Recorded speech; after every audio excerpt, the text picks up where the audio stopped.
Subscribe करें हमारे YouTube channel साधना gold को और पाएं वीडियोस सबसे पहले।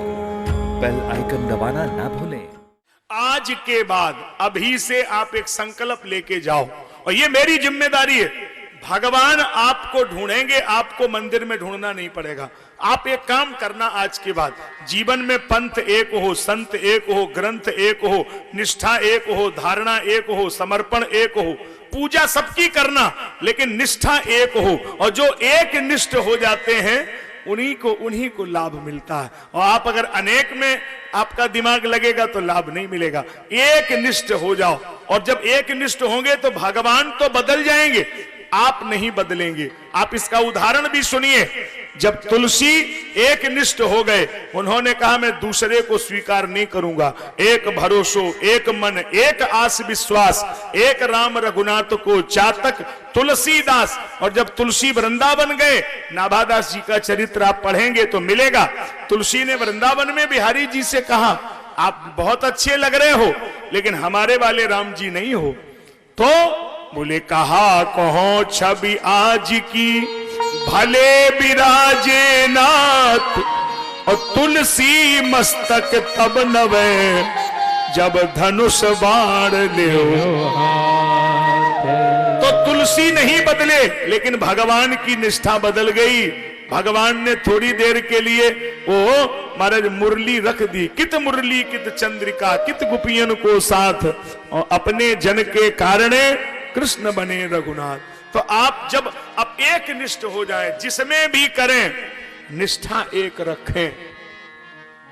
और ये मैं दूसरे भाव में भी कह रहा हूं, जो लोग यहां बैठे हुए हैं समाज में हमारे सामने दिख रहे हैं, और अभी बहुत लोग आए भी हैं, क्योंकि ये व्यासपीठ है, यहां से कुछ हम कह नहीं सकते हैं, हमारी मजबूरी होती है, यहां से वही कहेंगे जो व्यासपीठ की अनुमति है।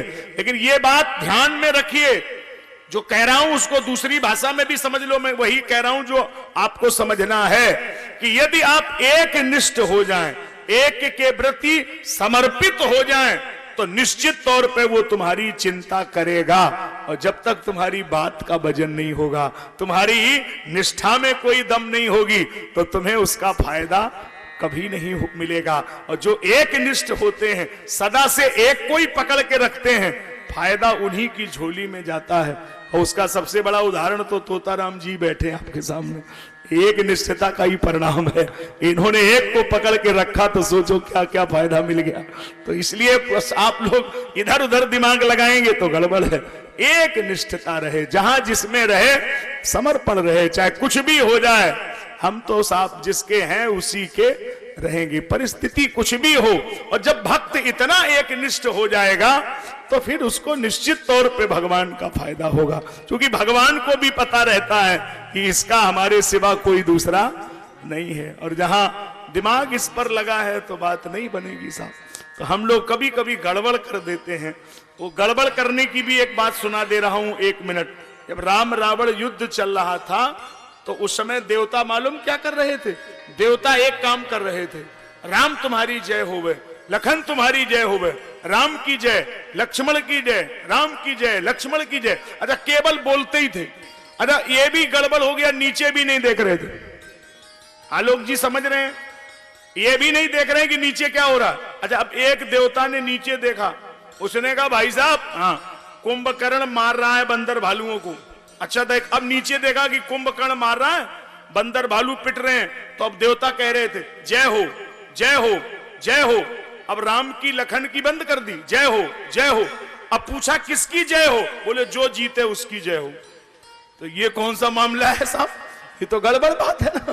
तो ये निष्ठता नहीं है। निष्ठता का मतलब तो समर्पण होता है ना।